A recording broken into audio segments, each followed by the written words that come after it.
In November 2009, just days before Thanksgiving, medical student John Edward Jones was visiting family in Utah with his wife, Emily, and their newborn daughter. A passionate caver, John joined his brother and a group of friends to explore Nutty Putty Cave, aiming to reignite their shared enthusiasm for spelunking. However, within a day, the cave would become his final resting place. Nutty Putty Cave was known as a beginner-friendly caving site, with various sections marked by difficulty. Despite its reputation, the cave had a history of trapping explorers in its narrow and winding passages. Between 1999 and 2004, 6 individuals had to be rescued after getting stuck, leading authorities to shut down the cave in 2006 due to safety concerns. It reopened 3 years later, though the risk of a fatal accident still loomed. John and his brother, Josh, decided to challenge themselves by exploring the birth canal, a particularly tight passageway that led to a more spacious cavern.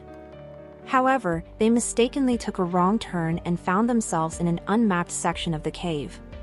Unaware of the error, John pressed forward, believing he was still in the intended path. While attempting to squeeze through a narrow opening, he slid his torso over a rock ledge into a crevice, hoping to find room to turn around.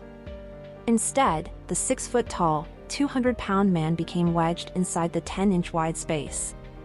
His position worsened as he slid even further, ending up trapped upside down in an area no larger than a washing machine door.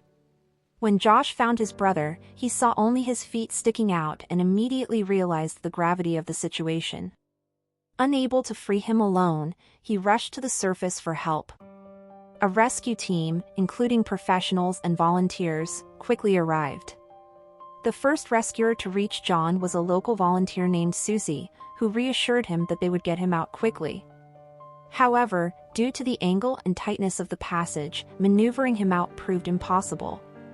Over the next several hours, rescuers devised multiple strategies to extract him, including lubricating the walls and drilling away parts of the rock. The drilling process was slow and difficult due to the cave's composition and confined space. Eventually, the team settled on a pulley system to carefully pull John out by his feet. The setup took hours, as only one person at a time could reach him. By this point, John was struggling, with blood pooling in his head due to being upside down for so long. His breathing became labored, and his heart worked overtime to counteract gravity. Despite the ordeal, John remained hopeful. A two-way radio allowed him to communicate with his wife, and at one point, he had been lifted enough to make eye contact with a rescuer. When asked how he felt, he simply replied, "It sucks. I'm upside down. I can't believe I'm upside down. My legs are killing me." Just as he was close to being freed, disaster struck. One of the pulleys detached from the cave wall, causing John to fall even deeper into the crevice. The accident also injured a rescuer, and further attempts to secure him only put others at risk. After 27 hours trapped underground, John became unresponsive. A rescuer who managed to reach him reported that his body felt as cold as the surrounding rock. A paramedic later confirmed his death, attributing it to cardiac arrest and suffocation.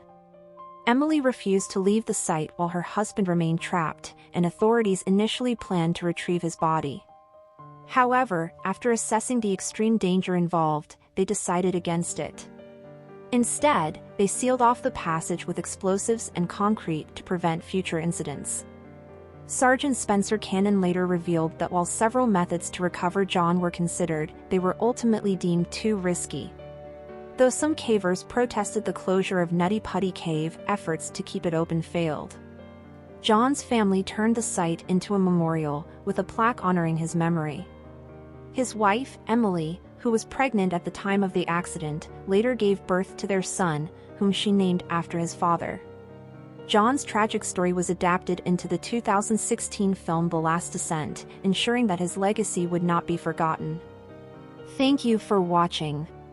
If you enjoyed this video, please subscribe and turn on the notification bell for more updates on celebrity deaths and news updates.